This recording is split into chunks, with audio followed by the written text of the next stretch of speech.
এই দেহে প্রাণ নবীর দুরুদ সালাম নবীর সবাই নবীর দুরুদ সালাম নবীর আল্লাহুম্মা সাল্লি আলা সাইয়্যিদিনা মুহাম্মাদিন আল্লাহুম্মা সাইয়্যিদিনা মুহাম্মাদিন এই পৃথিবী হবে ধ্বংস একদিন রইব না মোরা সব হব রে বিলীন ঠিক কিনা পৃথিবী কি থাকবে এই যে যারা ঘরের মধ্যে আরামে ঘুমাচ্ছে তাদের ওই ঘরগুলো কি থাকবে বাবা মা ভাই বোন আত্মীয় স্বজন কেউ কি কোনো কাজে আসবে বড় বড় ডলার টাকা পয়সা এখন মরে গেলে কাল থেকে তার আর কোনো দাম আসেনি একজনের দরকার আছে তিনি আমার আর আপনার নবী ঠিক না নবী ছাড়া গতি আসেনি কোনো গতি নাই নবী ছাড়া কিয়ামতের ময়দানে হাসরের ময়দানে সাহারা পাওয়ার কোনো উপায় এই পৃথিবী হবে ধ্বংস একদিন রইব না মোরা সব হব রে বিলীন আপন করে শুধু নবী রবে আপন করে শুধু নবী রবে ধরে রাখো তাহার দামান নবীর দুরুদ সালাম নবীর সবাই পড়ে না নবীর দুরুদ সালাম নবীর আল্লাহুম্মা সাল্লি আলা সাইয়্যিদিনা মুহাম্মাদিন আল্লাহুম্মা সাইয়্যিদিনা মুহাম্মাদিন কেন এত ভালো লাগে আমার নূর নবীর নাম আরো ভালো লাগে নবীর সালাম আরো ভালো লাগে নবীর দুরুদ সালাম আরো ভালো লাগে নবীর ওয়াজ হবে না খালি নাতে রাসূল চলবে কি চলবে ওয়াজ না নাতে রাসূল কারণ আমি এখানে ওয়াজ করে কি করবো আমি তো এই জায়গায় প্রত্যেক সপ্তাহে ওয়াজ করি কেউ কি আপনি তো আমার ওয়াজ শুনতে শুনতে আমি হাফেজ হয়ে গেছেন গা জেনে যাই ওই জায়গায় দিই আপনি হ্যাঁ আমরা সকলে একবার পড়ি আলহামদুলিল্লাহ প্রশংসা করলাম কার আমাদের হায়াতের মালিক কে আমাদের রিজিকের মালিক সেই মহান আল্লাহ রাব্বুল আলামিনের কুদরতের কদমে সিজদা অবনত স্বরে আরো একবার উচ্চ স্বরে আওয়াজ দিয়ে পড়ি আলহামদুলিল্লাহ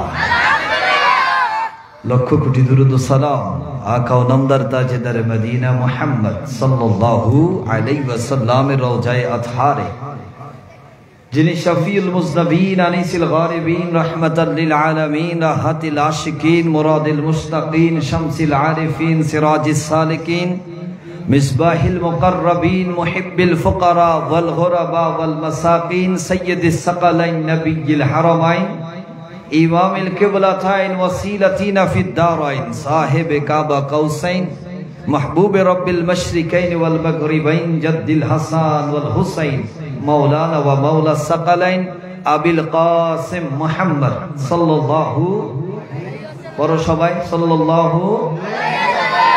صلى الله عليه وسلم রওজায়ে আতহারে যিনি পৃথিবীর জমিনে এসে সর্বপ্রথম সিজদায় রব্বি হাবলি উম্মতি বলে কেঁদেছেন সুবহানাল্লাহ বলো যিনি পৃথিবীতে এসে আমার আর তোমার মতো কান্না করা শুরু করে নাই, বরঞ্চ সিজদা দিয়ে আমার আর তোমার জন্য আল্লাহর দরবারে দোয়া করেছেন। যেই নবী দোলনায় থেকে আমরা বল নিয়ে খেলা করি, ফুল নিয়ে খেলা করি, যেই নবী দোলনায় থেকে চাঁদের সাথে খেলা করেছে। জোরে বড় সুবহানাল্লাহ। যেই নবী করিম সাল্লাল্লাহু আলাইহি সাল্লাম হেঁটে গেলে, আমরা যখন রাস্তায় হাঁটি, রাস্তায় ইট পাথর পড়লে আমাদের পা ছিদ্র হয়ে যায়, যদি পায়ে জুতো থাকে তাহলে জুতোর নিচে ক্ষয় হয়ে যায়, ঠিক কিনা? কিন্তু যেই নবী হেঁটে গেলেন পাথরগুলো তুলার মতো নরম হয়ে যেত।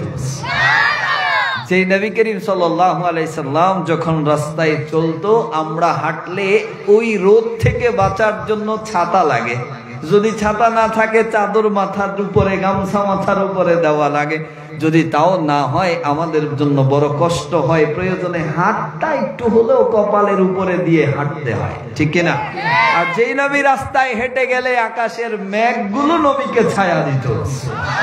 জোরে পড়ো না সুবহানাল্লাহ।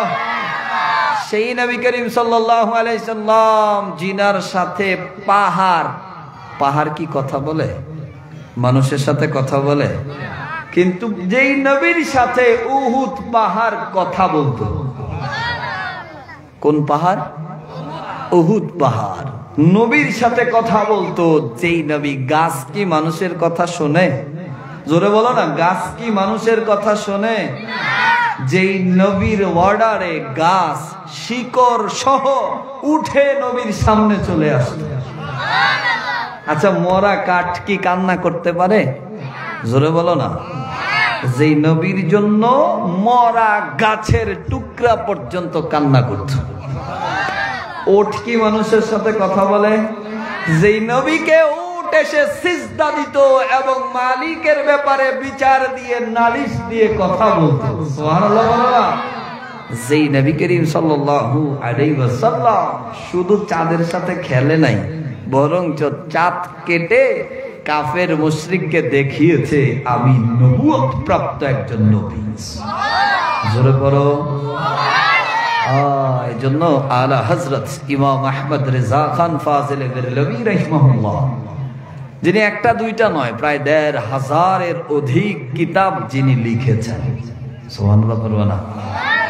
একজন মানুষ কয়টা বই পড়তে পারে? উনি একা ১৫০০ কিতাব লিখে ফেললেন।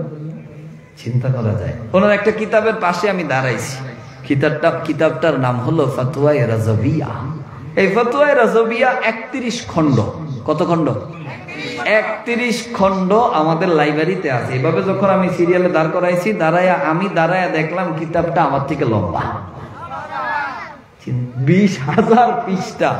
একজন মানুষ কেমনে লেখলো? যদি আল্লাহ ওনাকে সাহায্য না করে কখনোই সম্ভব।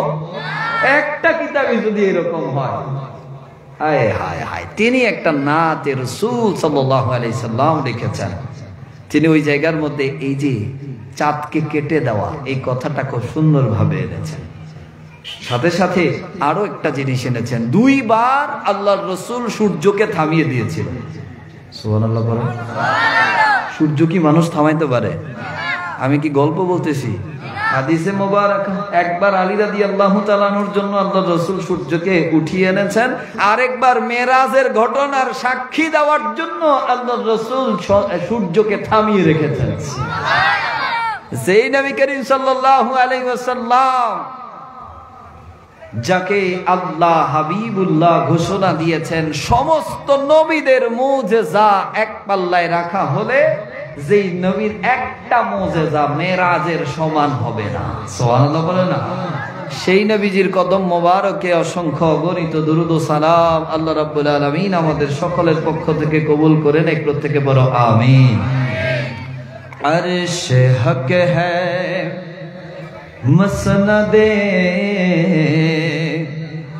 रिफात रसूलुल्लाह की, अर्श हक है मसनदे रिफात रसूलुल्लाह की, देखनी है हशर में ইজ্জতে রাসূলুল্লাহ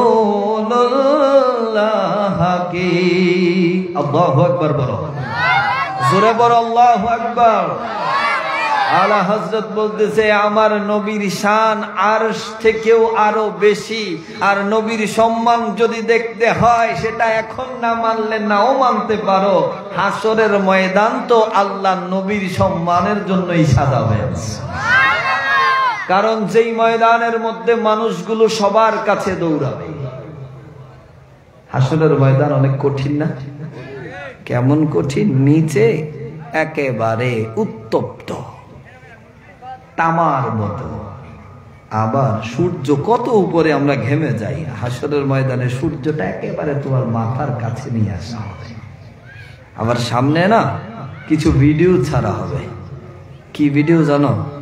তুমি এই এখন থেকে শুরু করে একেবারে মৃত্যু পর্যন্ত যা কিছু করছো করতেছ, গোপনে হোক ওপেনে হোক, লাইটে জ্বালানো অবস্থায় হোক আর অন্ধকারে হোক, খোলা অবস্থায় হোক আর কম্বলের নিচে থাকো, আল্লাহ হাসরের ময়দানে সবগুলো ভিডিও তোমার সামনে ছেড়ে দেবে। সুবহানাল্লাহ বলো। বিশ্বাস আছে তো? বিশ্বাস আছে? বিশ্বাস থাকলে কি, বিশ্বাস থাকলে কি অপরাধ করা যাইতো? বিশ্বাস থাকলে কি আমরা নামাজ রেখে ঘুমাতে পারতাম? বিশ্বাস থাকলে কি আরেকজনের অটো গাড়ি চুরি করে দৌড় দিতাম? বিশ্বাস থাকলে আরেকজনের মোবাইলটা পাইয়া পকেটে নিয়ে যাইতাম? কখনোই না। ধরা হবে, এগুলো শুধু ধরা হবে না, দেখানোও হবে। প্রস্তুত থাকো। যারা এরকম আরেকজনের জিনিস নিয়ে যাচ্ছ, এদিক সেদিক করতেছো, প্রস্তুত থাকো। শুধুমাত্র যে তোমাকে ধরা হবে তা না, এগুলো দেখানোও হবে। কারণ আল্লাহর কোরআন সাক্ষী দিচ্ছে ওই দিন তোমার সামনে এগুলো ছেড়ে দেওয়া হবে। ওই দিন হাসরের ময়দানে যখন সব মানুষগুলো কবর থেকে উঠে উঠে তারা যখন দৌড়াদৌড়ি করতে থাকবে, কোরআনুল কারীমের মধ্যে বলেন মানুষগুলো একজন আরেকজনকে জিজ্ঞাসা করবে, ওয়াকালাল ইনসানু মা লাহা। মানুষ জিজ্ঞেস করা শুরু করবে, কি হলো আমাদের, কি হলো, কেন আমাদেরকে আবার উঠানো হলো, কেন আমাদেরকে দাঁড় করানো হলো। মানুষগুলো এই দাঁড় করানোর কথা বললে আল্লাহ রাব্বুল আলামিন আবার স্মরণ করিয়ে দিবে, কেন তোমাদেরকে স্মরণ করা হয়েছে জানো? ইয়াউমাইযিন তুহাদ্দিসু আখবারাহা। ওই দিন তোমাদেরকে সংবাদ দেওয়া হবে, তোমাদের কাছে বর্ণনা করা হবে, তোমাদের আমলনামাগুলো পাঠ করে করে শোনানো হবে। শুধু শোনানো হবে না, বিআন্না রাব্বাকা আওহা লাহা। ওই রবের পক্ষ থেকে তোমাদের জন্য বার্তা আসবে। ইয়াউমাইযিন ইয়াসদুরুন নাসু আশতাতান লিউরাউ আ'মালাহুম। আর ওই দিন লিউরাউ আমালাহুম, তোমাদের আমলগুলো তোমাদেরকে দেখানো হবে। আল্লাহ বলতেছেন যে হ্যাঁ, মানুষগুলো যখন উঠবে কবর থেকে, আমরা উঠবো না? কবরে যারা আছে আদম থেকে শুরু করে সবাই উঠে দাঁড়াবে না? কখন? কিয়ামতের দিন। কখন? কিয়ামতের দিন, যেদিন মাটি নিচে থেকে সবাইকে বের করে দিবে। আল্লাহর কোরআন বলতেছে ওয়া আখরাজাতিল আরদু আসকালাহা। জমিনে তার বোঝা, যতগুলো বোঝা জমিনের মধ্যে রয়েছে, মানুষগুলো আদম থেকে শুরু করে যারা যারা মাটির নিচে আছে, জমিনের নিচে যত খনিজ পদার্থ আছে, জমিনের নিচে যত স্বর্ণ আছে, রূপা আছে, যত ধরনের পদার্থ রয়েছে, যত খনিজ রয়েছে, সব কিয়ামতের দিন উপরে উঠে যাবে। মানুষগুলো বলা বলি শুরু করবে, কি হলো আমাদের, কি হলো? আল্লাহর পক্ষ থেকে আমল নামাগুলো পাঠ করে করে শোনানো হবে, আমল নামা পাঠ করে শোনানো হবে। শুধু শোনাইলে তুমি অস্বীকার করতে পারো, শুধু শোনাইলে তুমি বলতে পারো না ওইটা আমি করি নাই, এটা আমি করি নাই, তখন আল্লাহ রাব্বুল আলামিন বলেন শুধু শোনাবো না, শুধু বলবো না, শুধু পাঠ করব না, শুধু তোমার হাতে খাতাও তুলে দেব না, বরঞ্চ সাথে সাথে আমি সামনে ভিডিও ছেড়ে দেব যেন অস্বীকার করার কোনো সুযোগ আসেনি। এখন তো তুই এটা নিছস না, আর অসম্ভব, আমার সামনে কোটি টাকা পড়ে থাকলে আমি ধরি না। আন্দাজে একটা কথা কইতে আইছি, যখন মোবাইলটা বাইর করে এসে দেখ সিসি ক্যামেরা, মাথাটা নিচে গেছে, কথা কয় না। এতক্ষণ কিন্তু জোরে গরম, এই বেটা আমার এই কথা কস, তুই তোর সাহস কত, আমি এই কাজ করছি কেমনে, ওরে গরম। যদিও মুখে গরম, বুকে কিন্তু ধুমতো আছে না নাই, মুখ গরম কিন্তু ভিতরে হয়তো জানে চোটটা আমি হই, কথা কয় না। আবার মুখ গরম, নাক কিন্তু ঘেমে গেছে, নাক। তাহলে একটা অপরাধে যদি আপনার নাক ঘেমে যায়, নবী করিম সাল্লাল্লাহু আলাইহি সাল্লাম বলেন হাসরের ময়দানে নিজের গুনাহগুলো দেখতে দেখতে মানুষের শুধু নাক ঘামবে না, কারো হাঁটু পর্যন্ত, কারো কোমর পর্যন্ত, কারো সিনা পর্যন্ত নিজের ঘামে নিজে কান পর্যন্ত ডুবে যাবে। নাউজুবিল্লাহ বলেন। কারণ গুনাহ তো আপনার সামনে ছাড়া হবে, গুনাহগুলো তো আপনার সামনে ছেড়ে দেওয়া, একটা গুনায় নাক ঘামা শুরু, কিরে ওই দিন অবস্থা কি হবে। এজন্য আল্লাহ রাসূল বলতেছেন ইন্নাল হাসানাতা ইউযহিবনাস সাইয়্যাত, ভালো কাজ করা শুরু করো আজকে থেকে, তোমার ভালো কাজগুলো তোমার খারাপ কাজগুলোকে আস্তে আস্তে মুছে দেবে। সুবহানাল্লাহ বলো। এজন্যই তো সুযোগ, ভালো কাজের মাধ্যমে তোমার খারাপ কাজগুলো আস্তে আস্তে মুছে যাবে। কবিরা গুনার জন্য তওবা করলে আল্লাহ মাফ করে দেবে। সুবহানাল্লাহ। ওই দিন মানুষগুলো পঙ্গপালের মতো দৌড়াতে থাকবে, কারো শরীরের মধ্যে কোনো কাপড় থাকবে না, প্রত্যেকটা মানুষ উলঙ্গ অবস্থায় হাসরের ময়দানে উঠে যাবে। আয়েশা সিদ্দিকা বলেন ও ইয়া রাসূলুল্লাহ, ইয়া হাবিবাল্লাহ, মানুষগুলো যে উলঙ্গ অবস্থায় হাসরের ময়দানে উঠবে, মানুষের তো লজ্জাবোধ হওয়ার কথা, মানুষের তো খারাপ লাগার কথা। একজন কি আরেকজনের দিকে তাকাবে না, একজন কি আরেকজনের লজ্জাস্থান দেখে ফেলবে না। আল্লাহর রাসূল বলেন ও আয়েশা, সেই ভয়াবহ সময়ের কথা তোমাকে কি জানাবো, কি জানাবো। ওই দিন তো এই সুযোগ নাই, কেউ তোমার দিকে কখন তাকাবে, কেউ কারো দিকে কখন তাকাবে। ওই দিন তো তার আমল দেখতে দেখতে মানুষ নিচে মাথা ঘোরানোর মতো সময় পাবে না। আপনি ওই দিন দেখতে দেখতে আহা কি অবস্থা, নিচের দিকে তাকানোরও সময়, নিচের দিকে তাকানোরও সময় পাবে না। সেই দিন আপনাকে কেমন ভাবে আমল দেখানো হবে। আল্লাহ বলেন ফামান ইয়ামাল মিসকালা যাররাতিন খায়রান ইয়ারা, একেবারে যাররা যাররা কোনো ভালো আমলও যদি করে থাকেন ওইটাও আপনাকে দেখানো হবে। এই যে আজকে মাহফিলের মধ্যে বসেছেন, এইটা আপনি দেখবেন হাসরের ময়দানে। সুবহানাল্লাহ, দেখবেন কিনা? আরে আপনার ইমানের যে 7টা ধাপ আপনাকে বিশ্বাস করে ইমানদার হতে হয়, এর মাঝখানে একটা হলো ওয়াল বা'সি বাদাল মাউত, মৃত্যুর পরে আপনার পুনরুত্থিত হওয়া, আপনার আখিরাত, আপনার কবর, মালাইকা, আল্লাহ যা আপনি দেখেন নাই ওইগুলোর প্রতি বিশ্বাস স্থাপন করাই আপনার ঈমান। এখানে আল্লাহর রাসূল বলতেছেন হ্যাঁ, তোমার সমস্ত জাররা জাররা জিনিস আল্লাহ দেখাবেন। আল্লাহ কোরআনে ঘোষণা দিয়েছেন একেবারে জাররা পরিমাণ। বলে কেমন জাররা?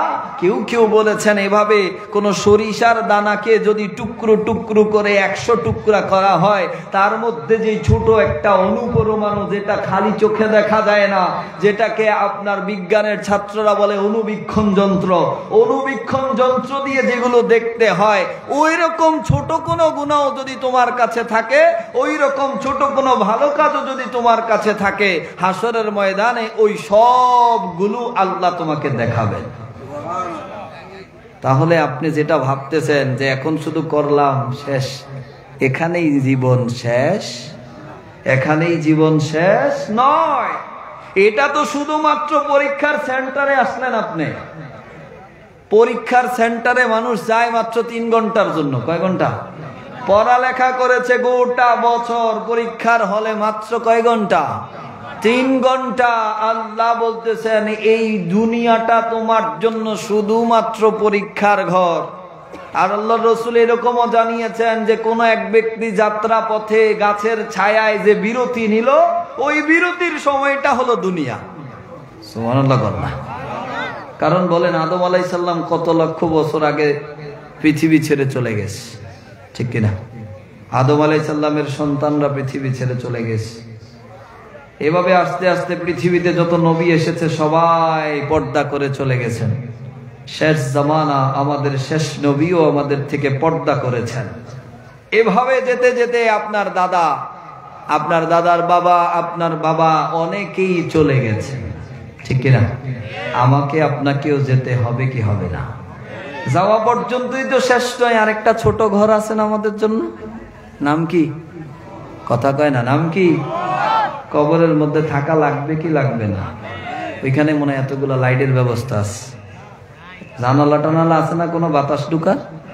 আর কি কয়, জানালা ছাড়া ঘরের মধ্যে থাকবেন কেমনে? জানালা আছে, লাইট আছে, বিছানা, ওহ কি অবস্থা! এখন তো আমি তো বক্স খাট ছাড়া ঘুমাইতেই পারি না, বক্স খাট লাগবে।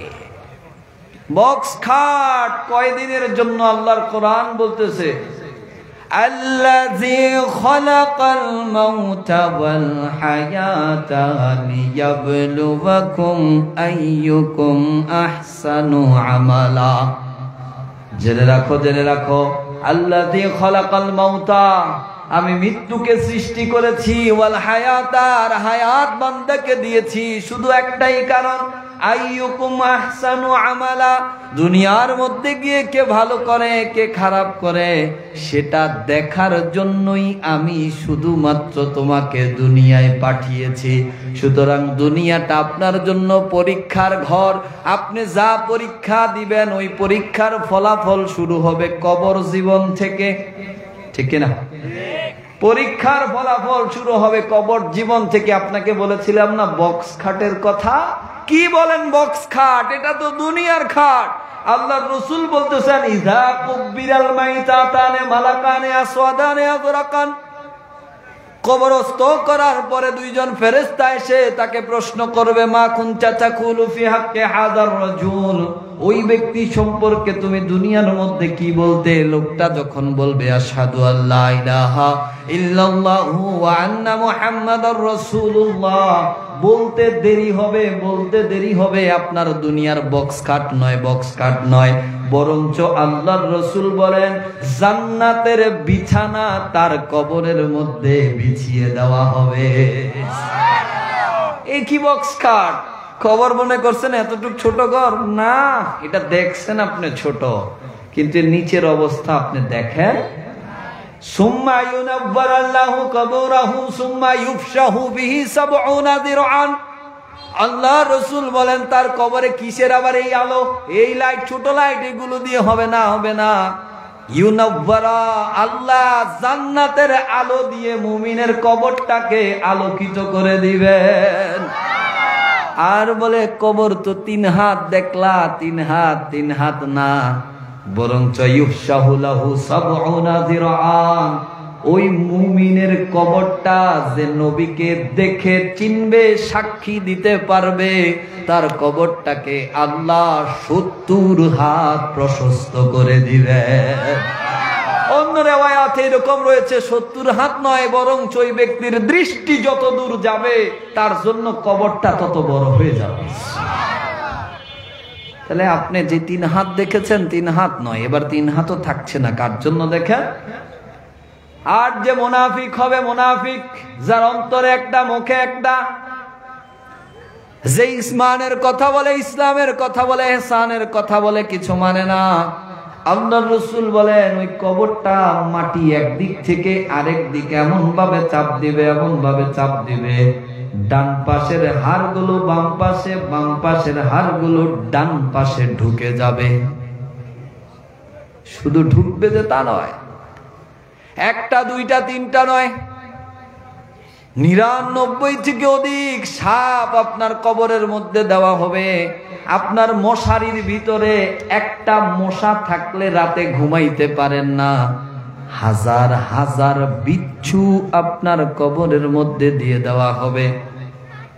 ঘরের একটু অন্ধকার আপনার ভালো লাগে না, আপনার কবরটার মধ্যে কোনো আলো থাকবে না, বরং অন্ধকারে কুচ্ছিত করে দেওয়া হবে। একটু গরম লাগলে একটু ঠান্ডা লাগলেও আপনার ভালো লাগে না। আপনার কবরের মধ্যে জাহান্নামের আগুন জ্বালিয়ে দেওয়া হবে। নাউজুবিল্লাহ বলবেন না? তো কবর তো একটাই, ঠিক না? আপনি দেখেছেন কিছু মানুষকে কবর ধরেও না, ছুঁয়েও না। 1 বছর 2 বছর নয়, 300 বছর পরেও যদি কবর খোঁড়া হয়, দেখা যায় যেরকম রেখেছে ওই রকমই আছে। কথা বলেন ঠিক কিনা?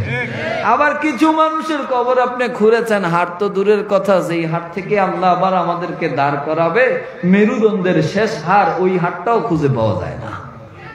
কথা বুঝেন নাই?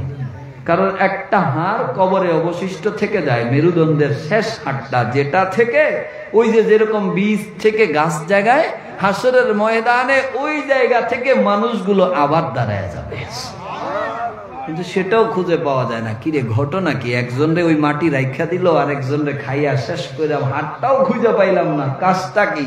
মাটি তো একটাই, কবরও তো একটাই, তার জন্য তো স্বর্ণের কবর আলাদা বানানো হয় নাই। বলে যে তার আমল তাকে বাঁচিয়ে রেখেছে, আর তার আমল তাকে মিশিয়ে দিয়েছে, ঠিক কিনা? এখানে আপনি এসেছেন শুধু এই পরীক্ষাটা দেওয়ার জন্য। ভুলে গেলে চলবে না। আমরা তো ভুলতে বসেছি যে আমরা এসেছি আবার চলে যাব, এই সংবাদ কিন্তু আমাদের কাছে নাই। আমরা এসেছি আবার চলে যাব, থাকার কোনো সুযোগ আসেনি। মিলিয়ন বিলিয়ন ট্রিলিয়ন ডলারও যদি কারো কাছে থাকে, থাকার কোনো সুযোগ। এজন্য একজন বাদশাহ, আলেকজান্ডার বলা হয় যাকে, তিনি মৃত্যুর আগে ওসিয়ত করে গেলেন, শোনো, আমি যখন মৃত্যুবরণ করব তখন আমার খাটিয়া, খাট ধরতে হয় না, খাট আছে তো, খাটে শোয় না, ওই খাটটা ধরার জন্য একেবারে পুরো শহরের মধ্যে সবচেয়ে নামি দামি 4 জন ডাক্তারকে নিয়ে আসবা।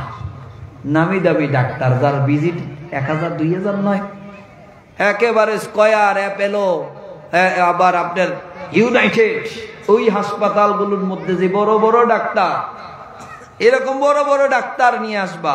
ওই জায়গায় তো আর এগুলো ছিল না, বোঝানোর জন্য বললাম। আবার কইেন না যায় হুজুর এটা কি কইল, কিছু কথা তো বোঝানোর জন্য বলতে হয়, ঠিক কিনা?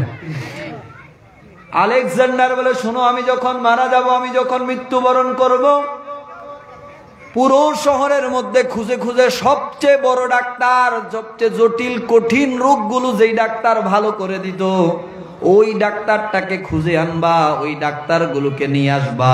4 জন ডাক্তার যেন আমার খাটিয়ার 4 পাশে আমাকে বহন করে নিয়ে যায়। আবার ওসিয়ত করলেন, শোনো, যখন আমি মারা যাব, সবার হাতগুলো কফিনের ভিতরে থাকে, সবার হাতগুলো কাপড়ের মধ্যে মোড়ানো থাকে, কিন্তু আমি ওসিয়ত করে গেলাম, আমার হাতগুলো তোমরা কফিনের বাহিরের দিকে ঝুলিয়ে দিবে, হাতগুলো কফিনের বাইরে ঝুলিয়ে দিবে।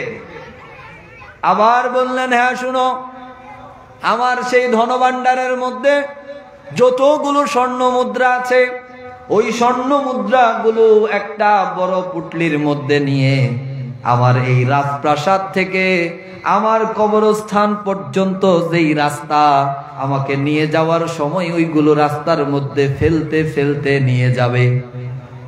লোকগুলো বড় অবাক হলো, বড় অবাক হলো, বাদশাহ কেমন ওসিয়ত করে গেল, মৃত ব্যক্তির ওসিয়ত তো রক্ষা করা লাগে। কেমন ওসিয়ত করলো বাদশাহ? যেই দিন আলেকজান্ডার মারা গেল, মারা যাওয়ার পরে সবাই বলা বলি শুরু করলো, তার তো কিছু ওসিয়ত ছিল, রাজপ্রাসাদের মধ্যে ঘোষণা দিয়েছে, যাও ডাক্তারদের খোঁজো। বড় বড় ডাক্তারগুলো খুঁজে আনা হলো, ডাক্তারদেরকে বলা হলো, বাদশার বড় ইচ্ছা ছিল আপনারা যেন তাকে কবরস্থান পর্যন্ত পৌঁছে দেন। ডাক্তারগুলো বুঝে নাই, ভাবেও নাই, চিন্তা করলো, মনে হয় আলেকজান্ডারের মনের ইচ্ছা, এই জন্যই আমাদেরকে ডেকেছে, এই জন্য কিছু ভাবে নাই।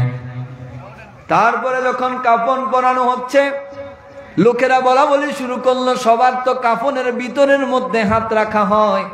বাদশা বলে গেছে তার হাতগুলো যেন কাফনের বাহিরে দেওয়া হয়, কফিনের বাইরে যেন রাখা হয়। রেখে দেওয়া হলো, তার হাতটা কফিনের বাহিরে ঝুলিয়ে দেওয়া হলো।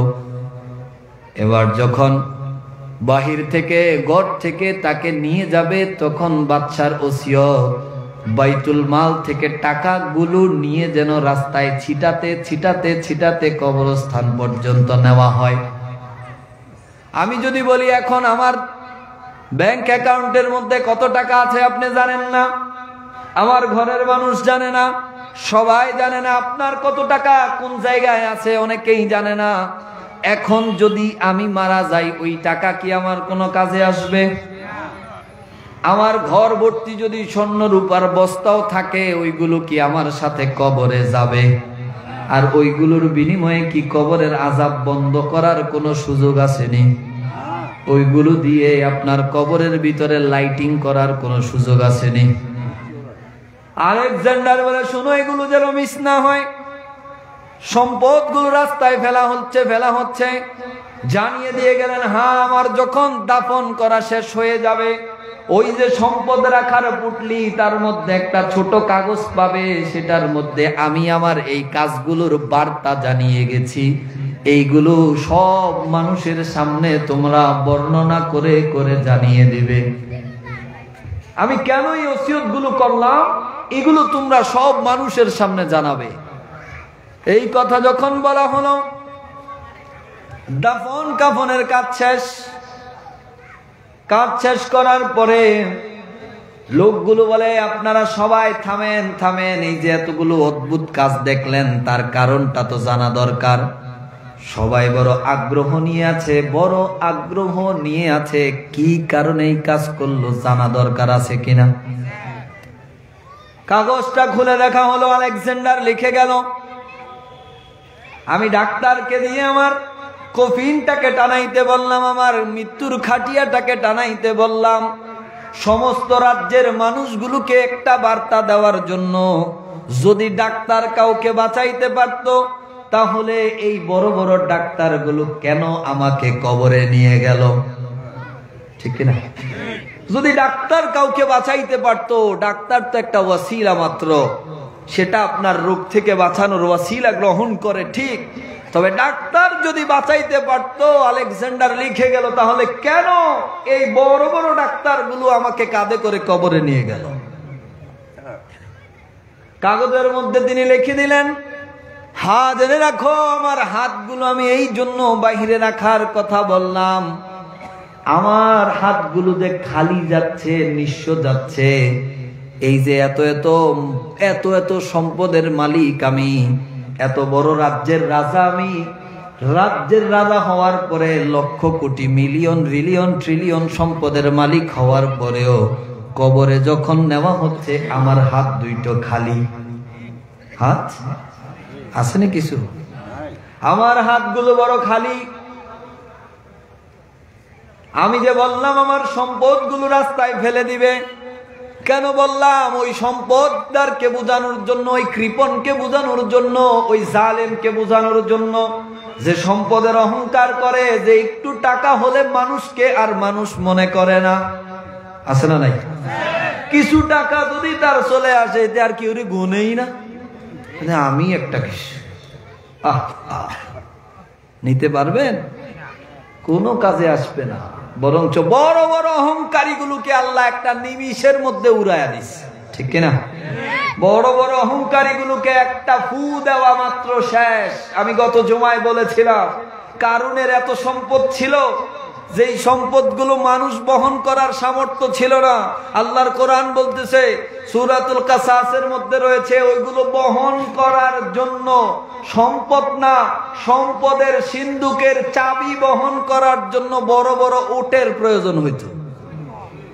যখন তাকে বলা হলো আল্লাহর রাস্তায় কিছু সাদাকা করো, যেই সম্পদ আল্লাহ তোমাকে দিয়েছে, কারণ আল্লাহর কোরআনও ঘোষণা দিচ্ছে যে আমার দেওয়া সম্পদ থেকেই খরচ করো, কিন্তু সে উত্তর দিল, কে বলছে? এগুলো তো আমি কষ্ট করে অর্জন করছি। আল্লাহ কি আমাকে দিছে নাকি? এগুলো তো আমি কষ্ট করে করে কামাই করেছি। এই কথা বলার মানুষ আমাদেরও আছে না নাই? আপনি বললেন আপনি কষ্ট করে নিয়েছেন, এটা তো কারুনের কথা। কারণে জবাব দিয়েছিল, কে বলেছে আমাকে খোদা দিয়েছে? এগুলো আমি কষ্ট করে কামাই করেছি। আল্লাহ বড় রাগান্বিত হয়ে গেল। আল্লাহ তো আমাকে আপনাকে ছাড় দিচ্ছেন। আল্লাহ একটা বাতাস দিয়েছে, মাত্র একটা বাতাস। এক বাতাসে কারুনের সমস্ত প্রাসাদ, সমস্ত সম্পদ ধুলার সাথে মিশে গেছে। আল্লাহু আকবার বলেন না? অহংকার করেছিল ফেরাউন, আছে না? আনা রব্বুকুমুল আলা বলে বড় চিৎকার দিয়ে দিয়ে বলতো, আমি রব, আমার উপরে আর কে আছে?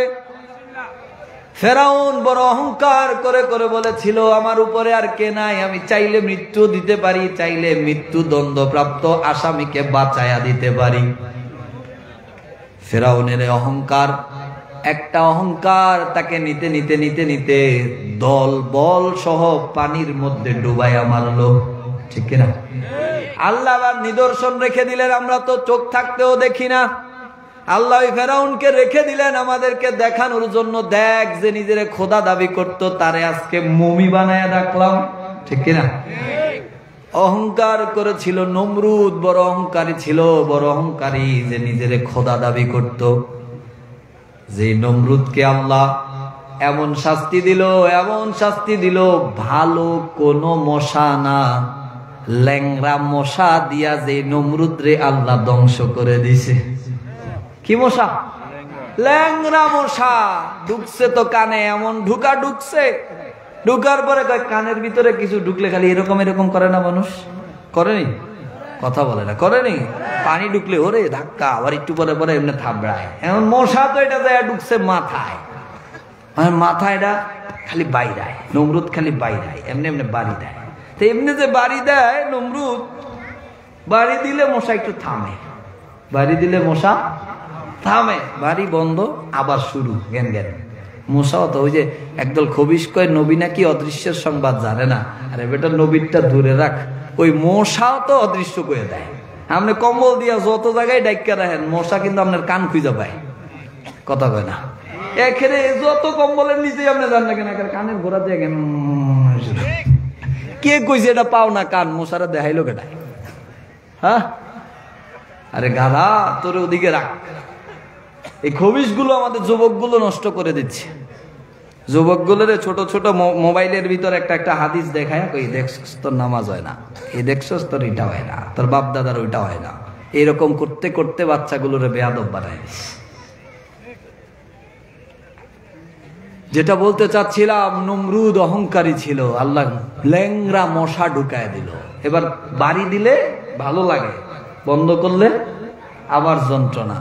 জুতাটা নিজের পায়ের জুতা নিজে খুইলেই মাথায় বাইরে শুরু করছে। শাস্তি কার? কথা বলেন কার? এরকম অনেক অহংকারীরা দেখবেন, এক সময় অহংকার করছে, আরেক সময় মাথার মধ্যে ঘুমটা দিয়ে করে, আছে না নাই? এক সময় বুক টান করে ঘুরছে, এখন মাস্ক লাগায় ঘুরে, কথা কয় না? এই অহংকারী গুলো শিখা উচিত। নমরুদের কানের ভিতরে যখন আল্লাহ ঢুকায় দিল, এবার নিজের মাথায় নিজের জুতা বাইরায়, নিজে বাইরাইতে বাইরাইতে হাত গেছে কাহিল। এখন কর্মচারী আনছে, কয় এদিকে আয়। কর্মচারীরা এনে কয় এদিকে আয়, কয় কি হয়েছে? কয় তুই খালি এটা দিয়ে আমার মাথায় বাইরে দিই। কয় কি কর হুজুর, আপনি হইলেন বাদশা, আপনি হইলেন রাজা, আপনার মাথায় এটা দিয়ে বলেন কেমনে বাইরে? কয় তোরে কইছি না বেটা বাড়ি দে। এবার ওই নমরুদের মাথায় তার কর্মচারী বাইরায় দিল কে? কিসের শাস্তি? অহংকারের শাস্তি, নাফরমানির শাস্তি। তাদের সতর্ক হওয়া উচিত। এবার এটা বাইরায় বাইরাইতে বাইরাইতে তারও তো বিরক্ত লাগে, কতক্ষণ বাইরে যায়। এবার দিছে জোরে বাড়ি। কেমনে? জোরে বাড়ি, বাস ওই মশার যন্ত্রণার জুতার বাড়ি, তার জীবন শেষ। নীলকে অহংকারীর বোঝা উচিত। ফেরাউন গেল, নমরুদ গেল, কারুন গেল, শুধু এরা যায় নাই তো। আবু জাহেল রে মারার জন্য আল্লাহ বড় বড় অস্ত্রধারী কেউ রে নেয় নাই, ছোট ছোট দুইটা বাচ্চারে বাছাই করে দিস। ছোট ছোট দুইটা বাচ্চাকে বাছাই করে দিয়েছে। এরকম অসংখ্য কথা রয়েছে। তো আমি যেদিক থেকে চলে গিয়েছিলাম, ওই যে রাজা, রাজা বলল তাদেরকে দেখাও যারা সম্পদ আসলেই অহংকারী হয়ে যায়। সম্পদ কিছু টাকার মালিক হলে মানুষকে মানুষই মনে করে না, তাদের দেখাও আমি বাদশা, চলে যাচ্ছি আমার হাত খালি, ঠিক কিনা? আমি বাদশা, চলে যাচ্ছি আমার হাত খালি, আর আমার সম্পদগুলো পিছনে পিছনে এজন্য দাও, তাদেরকে দেখাও আমার ধনভাণ্ডারের এত মিলিয়ন বিলিয়ন ট্রিলিয়ন সম্পদ আমার কোনো কাজে আসে না। বোঝা উচিত। এখন এই যে কয়েকটা মানুষ, অথচ বাণিজ্য মেলায় হাঁটার জায়গা আছে না। হায় হায়, বাণিজ্য মেলায় যায় নাই এরকম যদি খোঁজা যায় খুব কম পাওয়া যাবে, ঠিক না? গেছেন, ঠিক আছে, ভালো কথা, কিন্তু আজকে যে আপনার এলাকায় মাহফিল, আপনার মসজিদের জন্য মাহফিল, আপনি কোথায়? আমি আপনার যাওয়ারে কেমনে বিরোধিতা করি? আমি না গেলেও তো বাণিজ্য মেলা আমার কাছে আয় পড়ছে, দেখছেন নি? আমি যাই নাই বাণিজ্য মেলা, আমার কাছে আয় পড়ছে। এই যে এটা বাণিজ্য মেলা, তো ওই যে আপনাদের যুবকেরা যারা বাচ্চাদের পুরস্কারের আয়োজন করলো না, এই যুবকগুলো কিন্তু ইমাম সাহেব কই, ওই যে ইমাম সাহেব যারা আমাদের সাজায় দিস, মানে বাণিজ্য মেলায় আমি না গেলেও বাণিজ্য মেলা আমার কাছে আয় গেছে। আল্লাহ তাদের কবুল করুক। তো আজকে মাহফিলের মধ্যে বড় দুঃখ, এলাকার এতগুলো মানুষ থাকা সত্ত্বে আমরা এই অল্প কয়েকজন মানুষ এসেছি। বাহিরে রাস্তায় দাঁড়ায় দাঁড়ায় আমরা যারা কথা বলতেছি, আমরা তো আপনাদেরকে দেখতেছি, আপনারা মহান মানুষ। আল্লাহ আপনাদেরকে এইভাবে সুন্দরভাবে আরো বেশি বেশি কথা বলার তৌফিক দান করুক। তো বলতে চাচ্ছিলাম, আমি বাদশা নিজের হাতগুলো বাহিরে দিয়ে বুঝাইলো যে দেখো, সম্পদ আমার কোনো কাজে আসে নাই, আমি খালি হাতে যাচ্ছি, তুমি সম্পদ নিয়ে অহংকার দেখাইও না, আর আমার সম্পদগুলো পিছনে পিছনে ফেলা হচ্ছে, এগুলো আমি নিয়ে যেতে পারি না। শিখতে হবে আমাদেরকে। হাসরের ময়দানের কথা বলছিলাম, ওই জায়গার মধ্যে যখন সব নবীর উম্মতেরা দাঁড়িয়ে গেল, সব নবীর উম্মত যখন দাঁড়িয়ে গেল, নবী করিম সাল্লাল্লাহু আলাইহি সাল্লাম বলেন, সাবআতু ইয়াজলিমুহুমুল্লাহু তাআলা ফি যিল্লাতি ইয়াওমা লা যিল্লা ইল্লা যিল্লাহু। ওই কঠিন ময়দানের মধ্যে আকাশ থেকে যখন সূর্যটা আপনার মাথার কাছে চলে আসবে, জমিনটাকে যখন তামা তামা করে দেওয়া হবে, ওই দিন কোনো ছায়া নাই, কোনো ছায়া নাই। রৌদ্রের মধ্যে একটু হাঁটলে আমরা গাছের ছায়া পেলে কিছুক্ষণ বিশ্রাম নেই, রোদলে হাঁটলে আমরা একটু ছায়া খুঁজি কোনো জায়গায় দাঁড়ানোর জন্য, সেই দিন তো খোঁজার কোনো মানে নাই, কারণ আপনার নিচেও গরম উপরেও গরম, মগজগুলো বাতের মতো টকবক টকবক করে উড়াউড়ি শুরু করে দিয়েছে। ওই দিন আল্লাহর রাসূল বলেন, 60টা ব্যক্তিকে আল্লাহ নিজের আরশের ছায়ার নিচে ডেকে ডেকে জায়গা দিয়ে দিবে। কয়জন? 7 জন নয়, 7 শ্রেণীর ব্যক্তি। এই শ্রেণীর মধ্যে যারা আসবে তাদেরকে আল্লাহ ওই ময়দানে ছায়া দিবে। কেমন ময়দান জানেন? যেই হাসরের ময়দানে সমস্ত নবীরা নাফসি নাফসি করতে থাকবে, মানুষগুলো দল বেঁধে দৌড়ে দৌড়ে আদম আলাইহিস সালামের কাছে যাবে। আদম আলাইহিস সালামকে বলবে, ও আদম সফিউল্লাহ, আপনি তো আল্লাহর সৃষ্টি প্রথম মানবীয় দেহ, আপনি তো আল্লাহর সৃষ্টি প্রথম বাশার।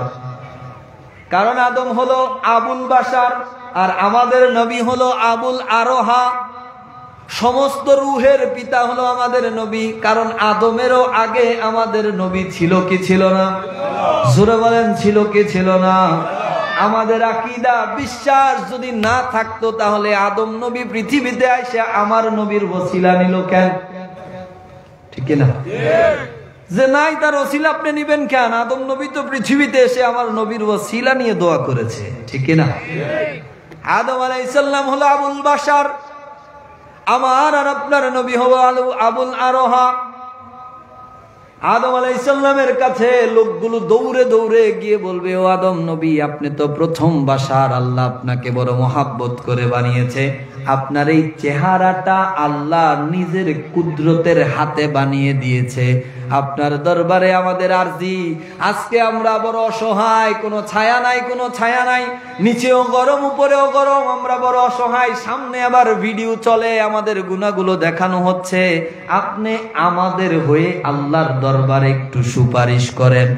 আদম সফিউল্লাহ বলবে, না না না, আমি আজকে সুপারিশ করতে পারবো না, কারণ আমি নিজে ভাবতেছি ওই দিন যদি আমি এই ভুলের মধ্যে না পড়তাম তাহলে আমাকে তো দুনিয়ায় যেতে হতো না।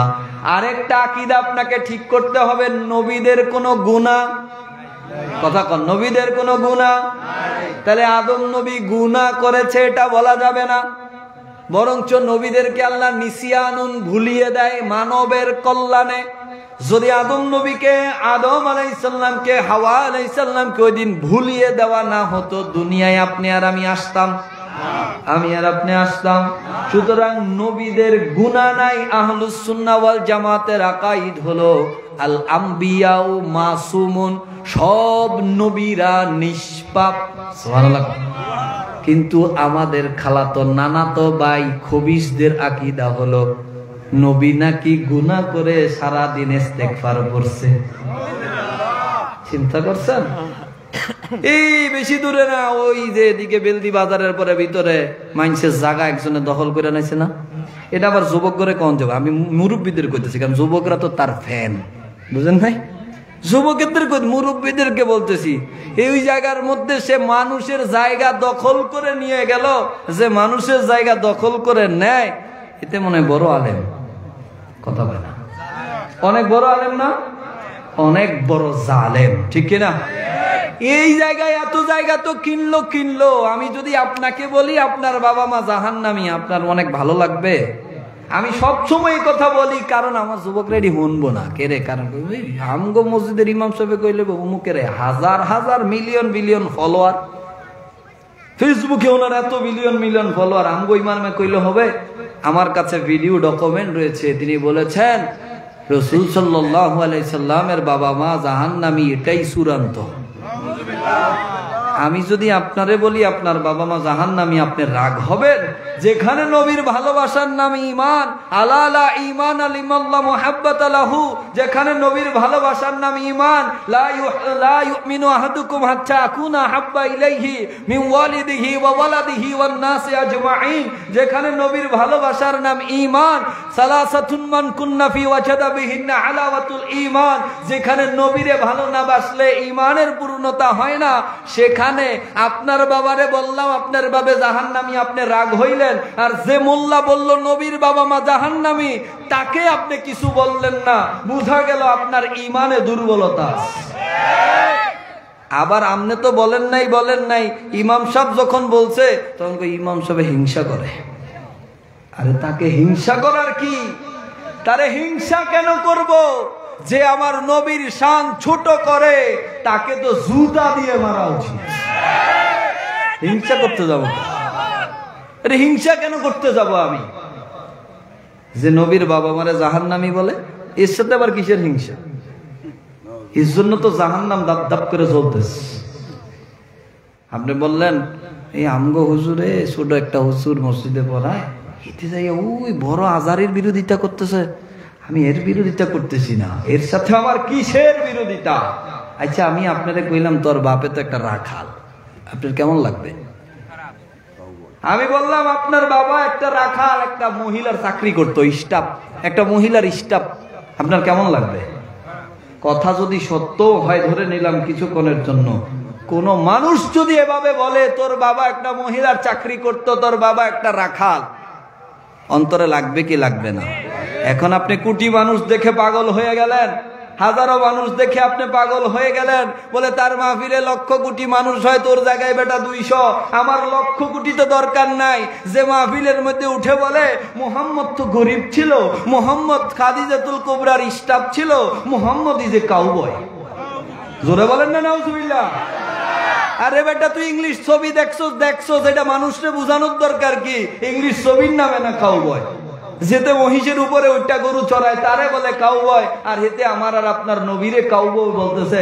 তাফসীরুল কোরআন মাহফিলে আমি যখন এটা আপনারে বললাম, আমগো ইমাম সাহেবের কোনো কাম নাই, খালি আরেকজনের কথা কয়। আমি আরেকজনের কথা বলছি না, আমি ঈমানের কথা বলছি। যুবক, তার ওই কথার সাথে যদি তুমি ঠিক বলে থাকো, তোমার ঈমানও গেছে। তুমি যে লগে সিলিক দিছিল ঠিক কইয়া, ওই সাথে সে তোমার নবীকে বলেছে কাউবয়। সে যত তাফসিরই করুক না কেন, বেঈমানের তাফসিরের কোনো দাম আসেনি। আরে বেঈমান যদি 1000টা মসজিদ বানায় দেয়, কোনো দাম আসেনি। বেঈমান তো পুরা গোটা কোরআন রিচার্জ করেছে কোরআনের ভুল ধরার জন্য, তাই বইলা কি সে ঈমান হয়ে গেছে নি? তাহলে কোরআনের তাফসির করছে আপনি। এখন তো তাফসিরুল কোরআন না, তাফসিরুল রাজনীতি। বুঝেন নাই মনে হয় কথা? কারণ আপনি রাজনীতির ময়দানে লোক ডাকলে টাকা দিতে হবে, রাজনীতির ময়দানে লোক ডাকলে এতগুলো লোক পাবেন না। এই জন্য একজন বক্তা, ভাইরাল বক্তাই না বসাই দিছি, হাজারো লোক ওই মাহফিলের মধ্যে কথায় কথায় কিছুক্ষণ পরে পরে কোরআনের আইন চাই। কথা বুঝেন নাই? কোরআনের আইন কেন চাবেন? আল্লাহর রাসূল তো শুধু কোরআনের আইন চাইতে বলে নাই, মা আনা আলাইহি ওয়া আসহাবিহি। কোন সাহাবীরা তো কোনোদিন শুধু কোরআনের আইন চায় নাই, বরঞ্চ কোরআন সুন্নাহ, আল্লাহ এবং তার রাসূলের আইন চাইতে হবে। ঠিক না? আপনি রাসূলরে মাইনাস করে শুধু একটা বলতেছেন, ঘটনা কি? যা আবু জাহেলের লোক নাকি? হ্যাঁ, কোরআন সুন্নাহর আইন চাইতে হবে। সুন্নাহকে বাদ দিয়ে আপনি কোরআনের আইন চাই মানে কি? মুনাফিকি ছাড়া কিছুই নয়। আপনি বলতেছেন হুজুর আইয়া খালি এর বিরোধী। আমি ঈমান ঠিক করতে চাচ্ছি। কেন? ঈমান ছাড়া আমলের কোনো দাম নাই, ঈমান ছাড়া আমলের কোনো মূল্য। আচ্ছা, কবরে যে আপনি গেলেন, কবরে যে আমি গেলাম, কবরের প্রশ্ন কি করলো আপনাকে? নামাজ কয় রাকাত পড়ছস? নামাজ ভালো পড়েছেন, কবরে আরাম দেওয়া হবে। নামাজ খারাপ পড়েছেন, কবরের মধ্যে অশান্তি দেওয়া হবে, আযাব দেওয়া হবে। ভালো কথা। কবরের মধ্যে আপনাকে জিজ্ঞেস করেছে যাকাত কয়দিন দিছস? এটা তো হাসরের ময়দানে মাপা হবে আপনার আমলনামা মিজানের মধ্যে। এর আগেই তো আপনার জন্য নবী লাগবে। ঠিক না? বুখারী শরীফের হাদিস, কবরের মধ্যে একটা ফরজ প্রশ্ন সবার জন্য, মা কুনতা তাকুলু ফি হাক্কি হাযার রাসূল।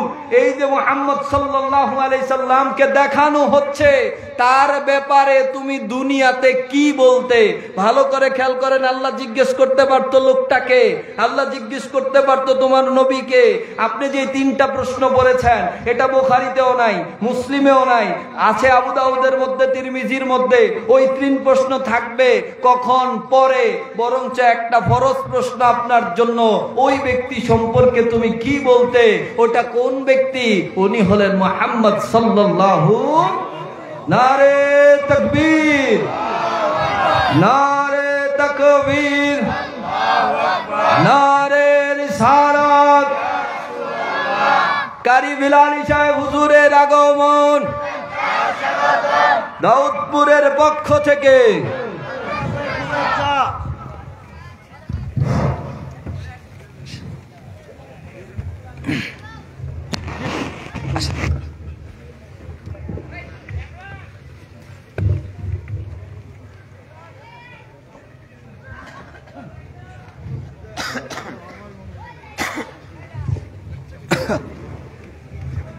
সকলে বলেন মারহাবা। কোরআন কার না ভালো লাগে? ঠিক কিনা? আপনাদেরকে সুললিত কণ্ঠে কোরআনুল কারীম থেকে তেলাওয়াত শোনাবেন ইনশাআল্লাহ। পড়েন। আল্লাহ হুজুরের ইলমে আমলে কণ্ঠে দারাজ দান করে দেখ। পড়েন আমিন। তো বলতেছিলাম, ঈমানকে আগে শক্ত করতে হবে। ঈমান শক্ত করার পরে আপনার বাকি সব। ঠিক না? তাহলে যারা নবীর বাবা মাকে জাহান্নামী বলবে, সে যত আমলদারি হোক, সে ঈমানদার হতে, বলেন না, ঈমানদার হতে। যারা নবীকে কাউবয় বলে, সে যত বড় ভাইরাল হোক না কেন, সে আদবওয়ালা হতে পারে। যে নবীকে মূর্খ বলে, সে যত বড় আজহারি দাবি করুক না কেন, তার মতো জাহেল হতে পারে। কিসের হিংসা? কয় সুন্দর, কত সুন্দর কিছু। আমাদের রাসূল তো আলিফ বা তাসা চিনত, কোনটা ওয়াহিদ, ইসনা, সালাসা এগুলো বুঝতো না। হারামি কোথাকার! তুই নিজের ডক্টর দাবি করস আর বলস নবী জানতো না। গোটা পৃথিবীর জন্য শিক্ষক হলো আমাদের রাসূল। ঠিক না? আল্লাহ রাসূল নিজে বলেছেন, বুইস্তু মুআল্লিমা, আমি শিক্ষক হিসেবে প্রেরিত হয়েছি।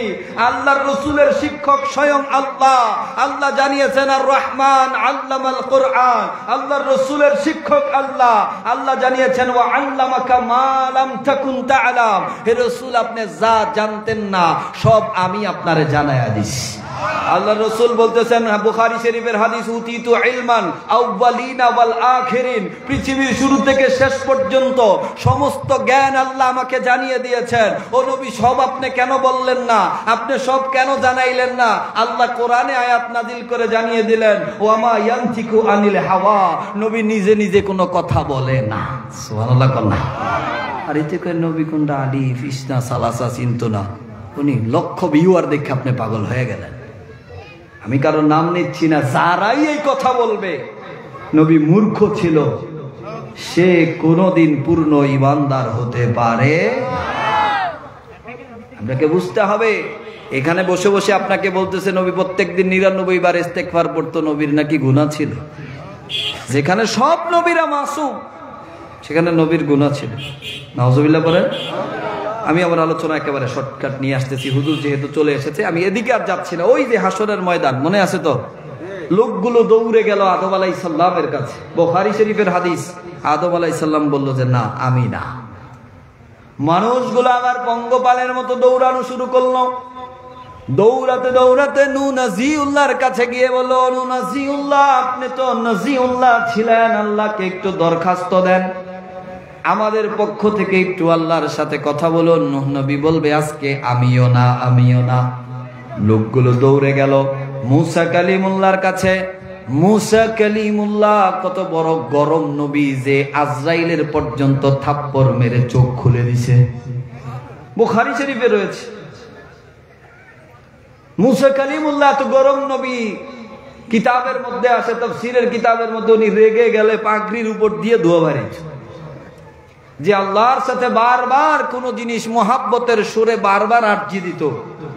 যিনি তুর পাহাড়ের মধ্যে গিয়ে বলেছিল, আল্লাহ আমি তোমারে দেখতে চাই, আল্লাহ আমি তোমারে দেখতে চাই। আল্লাহ বলে, লান তারানি, তুমি দেখতে পারবা না তো, তুমি দেখতে পারবা না।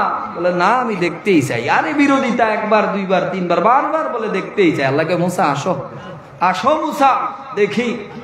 জুতা খুলে না ওই জায়গার মধ্যে, জুতা খুলে আসো। আসলো, একটা ঝলক মাত্র, হাজারো নূরের পর্দা থেকে একটা ঝলক মাত্র, গোটা পাহাড়টা সুরমা হয়ে গেছে। সুরমা তো আমরা শুধু মরলে দেই, সুরমা কি মরা মানুষ লেগাইছে? সুরমা দিবেন, চোখের জ্যোতি বাড়বে, চোখের রোগ বালা মুসিবত কমে যাবে।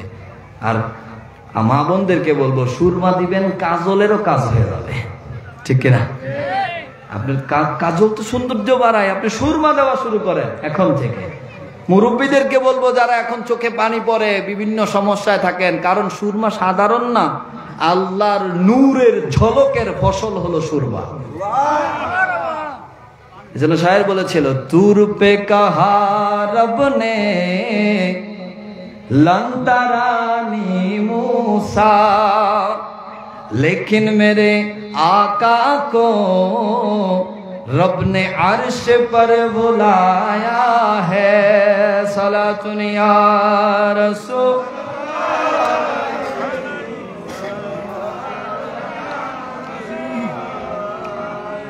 শেষ করে দিচ্ছি। মুসা কালিমুল্লাহর কাছে গেল, একে একে সব নবীর কাছে গেল, একে একে সব নবীর কাছে গেল।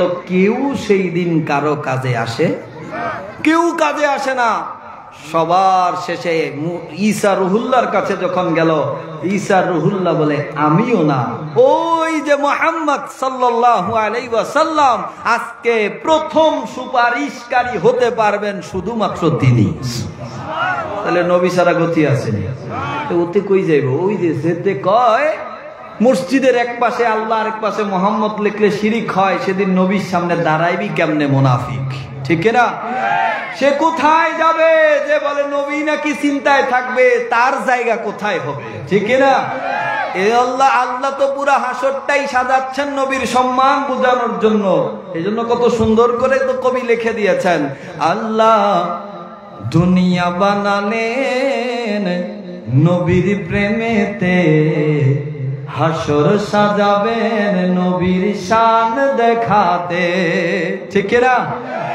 বেহেশতের পাতায় পাতায় লতায় লতায় নবীর নাম, আর সে আল্লাহর নামের সাথে নবীর নামের মনোগ্রাম, আর সে আল্লাহর নামের সাথে নবীর নামের মনোগ্রাম। আল্লাহ কোরআন পাঠালেন নবীকে চিনাতে, হাসর সাজাবেন নবীর শান দেখাতে। সুবহানাল্লাহ। আলোচনা শেষ। ওই হাদিসটাতে আর যেতে পারলাম না। আল্লাহ আরশের ছায়ার নিচে 7 শ্রেণীর মানুষকে জায়গা দিবে, মনে আছে তো? ওই যে 10 তারিখে আবার ওই জায়গায় মাহফিল আছে না, ওই 7 শ্রেণীর আলোচনা করা হবে ইনশাআল্লাহ। কোন জায়গায় জানি? এটাতেই না ওই সামনে? আচ্ছা যাই হোক, 10 তারিখে আছে তো,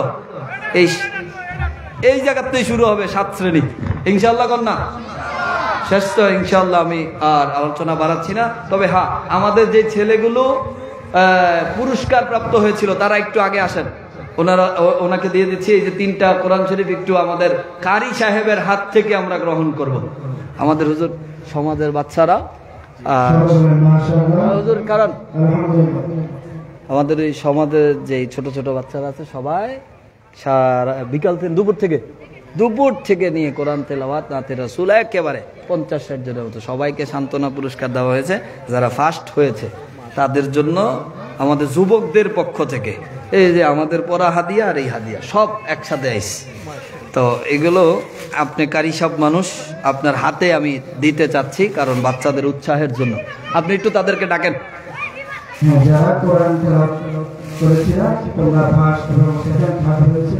কোথায় এরা, কোথায়? আর কোথায়? 2 জন। আরেকজন কোথায়?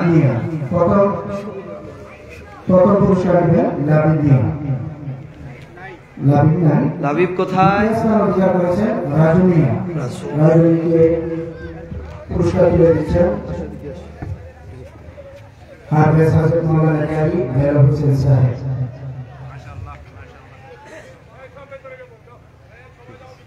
আরেকজনকে মোহাম্মদ নাহিকে এদিকে আসেন আপনি, হুজুর সাথে করো। হ্যাঁ এটা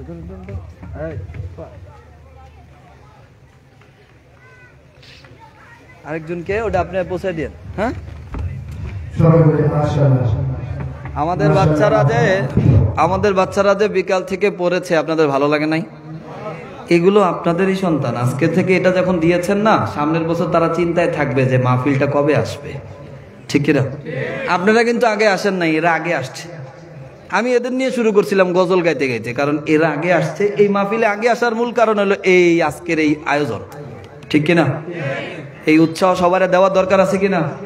সবাইকে উৎসাহ দিবেন, এটা যেন ধারাবাহিক চলে। আল্লাহ এই বাচ্চাগুলো, যারা এই যুবকেরা এত কষ্ট করে আয়োজন করেছে, তাদেরকে কবুল করুক, আমিন বলেন। ওয়া তৌফিক ইল্লা বিল্লাহ। এখানেই আমি আমার অগোছালো আলোচনা শেষ করছি। ভালোগুলো আল্লাহ সকলের পক্ষ থেকে কবুল করে নেক, আর মন্দগুলো ভুলগুলো আল্লাহ আমাকে ক্ষমা করে দেখ।